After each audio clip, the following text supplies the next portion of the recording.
Bonjour. Aujourd'hui donc, on va traiter de la mise en place d'une dictature communiste en URSS, une vidéo qui corrige l'activité précédente. Alors, vous vous rappelez, en 1917, on avait vu que les communistes arrivaient au pouvoir à cause des difficultés causées par la Première Guerre mondiale. Et ce, après deux révolutions, la Révolution de février, puis la Révolution d'octobre qui, elle, est à proprement communiste et est déjà un coup d'État. En 1922, la Russie devient l'URSS.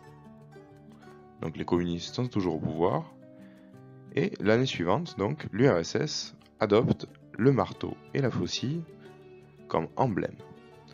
Le drapeau symbolise l'union des paysans, symbolisé par la faucille, et des ouvriers, symbolisés par le marteau. À la mort de Lénine, en 1924, Staline, que vous voyez ici, prend le pouvoir et impose une dictature totalitaire. Cette dictature se caractérise par un rejet de la démocratie. Ce rejet de la démocratie, on le trouvait déjà dans les écrits de Lénine, mais pour lui, cette dictature n'était que temporaire. Le problème, c'est que Staline poursuit cette dictature et ne la remet jamais en question. Autre élément, cette dictature se caractérise par l'idéologie communiste, une idéologie forte qui est au centre du pouvoir et de la légitimité du pouvoir.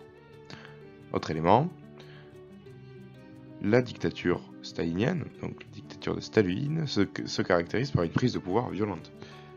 Staline élimine par exemple tous ses rivaux, on pense à Trotsky, mort en 1940. À partir de 1928, donc, une dictature s'installe définitivement et se renforce avec Staline comme chef. Le Parti communiste est alors le seul parti autorisé.